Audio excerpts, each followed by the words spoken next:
आज एक बार फिर से अगर बात करें तो दिल्ली से इस वक्त की बड़ी खबर सामने आ रही है। दिल्ली में कभी भी आ सकती है बाढ़।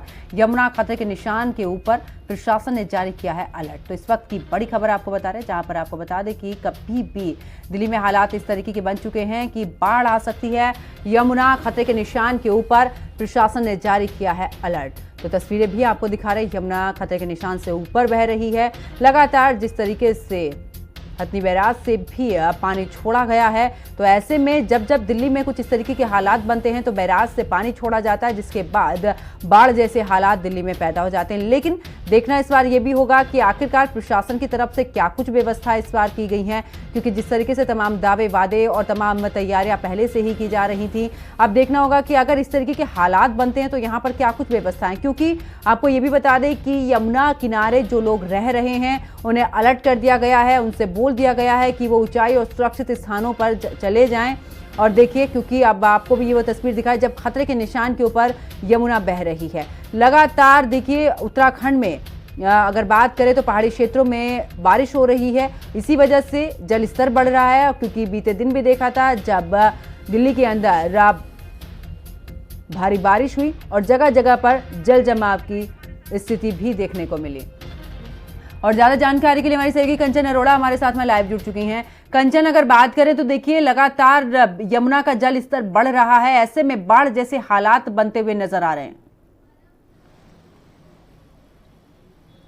जी बिल्कुल बिल्कुल। देखिए, इस वक्त मेरी मौजूदगी जो है वो यमुना के पास ही है, यमुना नदी के पास ही इस वक्त मेरी मौजूदगी। और अगर आप देखें तो ये बाढ़ जैसे हालात की भी हम तस्वीरें सीधे अपने दर्शकों को दिखा रहे हैं। यहाँ पे अगर आप देखेंगे तो 204.83 पर पहुंच चुका है यमुना का जल स्तर। और अगर ऐसे में 205.33 अगर पहुंच जाता है तो अपने आप में बाढ़ जो खतरे का निशान है उसके ऊपर ये यमुना का जल स्तर पहुंच जाएगा। हालांकि पिछले 48 घंटे में ये जो पानी है ये बिल्कुल यहाँ तक आ चुका था जहां इस वक्त मैं खड़ी हूं। और जिस तरीके से अगर आप देखेंगे तो ये पूरी की पूरी मिट्टी भी यहाँ पे बालू जो है वो गीली है। लेकिन पिछले 24 घंटे में अगर 12 घंटे का जिक्र कर ले तो 12 घंटे में जब बारिश थमी है तो उसके बाद जो है ये यमुना का जल स्तर वो अपने आप फिर थोड़ा सा नीचे आया है। लेकिन उत्तराखंड जैसे राज्यों में जिस तरीके से लगातार बारिश देखने को मिल रही है उसके चलते दिल्ली में भी मतलब बाढ़ जैसे हालात जैसी जो स्थिति है वो लगातार बनी हुई है। और अगर आप देखेंगे तो वहां पुल के नीचे लोहे वाले पुल के नीचे लोग टेंट लगा करके भी रह रहे हैं।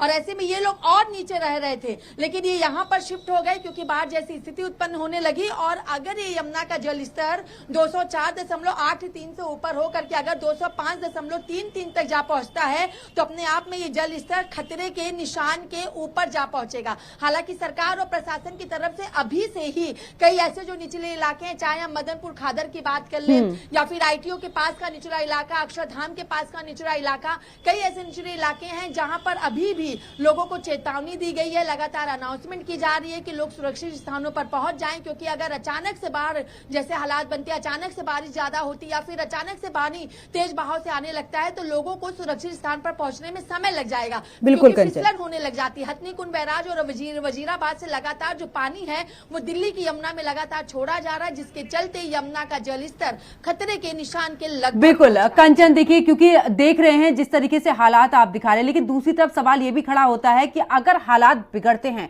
प्रशासन की किस तरीके से तैयारी है। क्योंकि हम बारिश के टाइम पर ही देख रहे हैं, बीते दिन देखा जब पूरी दिल्ली जलमग्न हो चुकी थी। ऐसे में अगर बाढ़ का खतरा बढ़ जाता है या वो पानी और ज्यादा बढ़ जाता है, बाढ़ आ जाती है, प्रशासन कितना मुस्तैद वहां पर? जी बिल्कुल। देखिए, इसमें दो बातें हैं। बारिश आने से जो जलभराव जैसी स्थिति हुई तो जलभराव जैसी स्थिति चाहे वीआईपी एरिया हो, लुटियन जोन हो या फिर स्लम एरिया हो, हर जगह देखने को मिली। बस फर्क इतना है कि दिल्ली के लुटियन जोन और वीआईपी एरिया जैसे बीडी मार्ग हो गया, उन सब जगहों पर बड़े नाले के द्वारा बहुत तेजी से निकासी की गई पानी की, जिसके चलते वहां पे जो स्थिति है वो समान हो गई। लेकिन जो स्लम एरिया, चाहे हम संगम विहार की बात कर ले, सोनिया विहार की बात कर ले, पीरागढ़ी, मंगोलपुरी, नागलोई, सुल्तानपुरी, कंझावला, ये तमाम ऐसे इलाके हैं जो कि स्लम एरिया के अंतर्गत आते हैं। और इन जगहों पर आज भी जल भराव उसी तरीके से उसी स्थिति में बना हुआ है, क्योंकि उन जगहों पर कोई नहीं पहुंच पा रहा है, तो वहां के लोगों को आज भी सामना करना पड़ रहा है। लोगों के घरों में भी पानी घुसा हुआ है। बिल्कुल कंचन, और ऐसे में देखिए